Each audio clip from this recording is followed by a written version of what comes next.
You are listening to Proof Text, a Glossa House podcast exploring Scripture and all things related to it. New episodes are released daily. For more information, check out glossahouse.com and subscribe to our channels on Spotify and YouTube. Welcome and enjoy. Hello, welcome back to Constituent Marking with Fred Long on Proof Text. I'm Fred Long, and we're looking at constituent marking of 1 Corinthians 12 through 13. Well, actually 14. We'll get there eventually. We're in the middle of towards the end of chapter 13 now. And we're looking at verse 8. Constituent marking, just as a review, is a marking method that I've developed that helps students of the New Testament and any Greek text navigate it using consistent kind of marking principles that help navigate the sentence.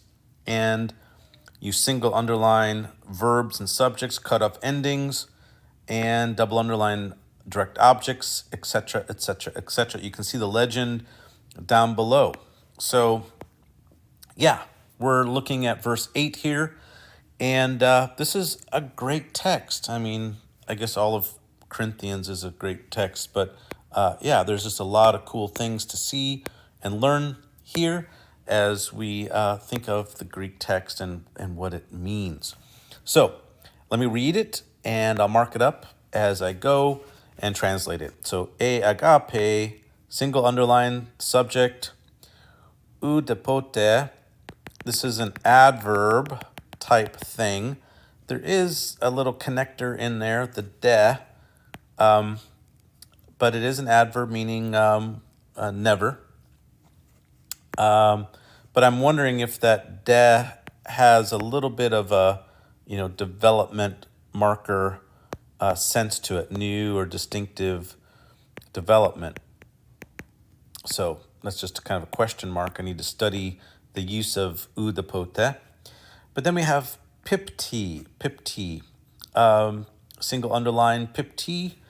So agape udepote pipti, single underline that, fails or falls. So love never falls. Love never falls. Yeah, it's that simple. Love never falls. Ita de, both de and ita receive boxes because these are conjunctions. If you go down below, you can see the conjunctions. Prophetia is single underline. It's nominative plural, and there appears to be no verb. So this is a verbless clause, and when you have a verbless clause, you can usually supply the verb to be. So, you can use the verb to be there. And ite sets up a subordinate clause, conditional. And the te part of it is marking similarity. That's what te marks. And we're going to see a bit of a rhetorical flourish, repetition of ita. Each of the e's has a te. So e is a conjunction, a condition, indicates a conditional sentence, and it has the te added to it. Now the de is marking, moreover. Moreover, if there are prophecies. That's how I would translate the ita part of it. Katerge thesonte. So that's a single underline. That's the main verb. That's the apodosis, the conclusion of the condition. This is a future passive indicative third plural. They will be ceased. They will be ceased. They will be brought to naught. Who's doing this action? Who's doing this passive action? That's a question. Is this a divine passive? Is God going to end prophecies. Good question. Is this a divine passive? Don't know. But what kind of condition is it? Well, you have E with the future indicative. Maybe it's a present tense implied. So E with the present tense followed by a future indicative. This is rather interesting. It could be a mixed condition, a present simple condition, then with a future probably more vivid, or maybe most vivid conclusion. Most vivids have E with the future indicative followed by future indicatives. And a lot of times the future, that's the construction. So E, the conjunction E with future indicative followed by a future indicative conclusion. And typically those tend to be warnings. Those tend to be used for warnings. If this will be, this will be, this will happen. That's kind of the sense of it in Greek. Now, we don't know whether these initial eta clauses, and I'm going to put brackets around them all, if the verb implied is kind of future. And if so, there may be kind of a warning sense to it. In the sense that, this is not this is how it's going to go down. They're going to cease. Yeah.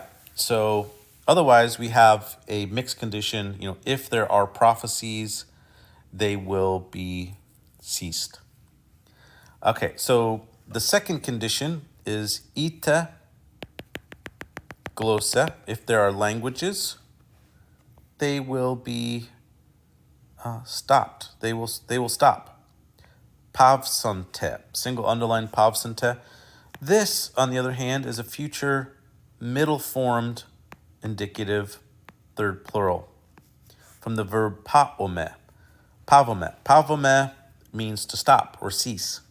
So they will cease. It's middle formed. So more of an agency here of the tongues themselves, or the languages themselves. So that's kind of interesting. We have a divine passive, perhaps, and then we have a middle formed verb, which maybe stresses the agency of the one issuing the languages. I don't know. Interesting. We're going to see then in the next one, ite gnosis, if there are tongues. If there is knowledge, I should say, if there are knowledge. So you single underline gnosis, again, the verb is null. So, if there will be knowledge, or if there is knowledge now, what will happen? Katerge theisete. It will be ceased. So knowledge will be ceased. Again, by whom? So this is a future passive indicative form, third singular. And there is a difference between the first instance of this verb and the last instance because the subjects are different numbers, plural to singular. So that you have plural ending to a singular ending. So theisonte to theisete. All right. Well, the plot thickens here. So love never fails or falls, but whether there are prophecies, they will be ceased. Whether there's languages, they will be stopped, or they will stop. Whether there is knowledge, it will be ceased. All right. Well, that's how I'd mark up this verse, and I hope you found this helpful, and look forward to having you listen to us next time. Interested in growing your ancient language skills but not sure where to start? Glossa House can help. From illustrated readers and short stories to lexicons and grammars, Glossa House offers a variety of resources for beginning, intermediate, and experienced ancient language learners. Head to glossahouse.com today. Glossa House, language resources for the global community.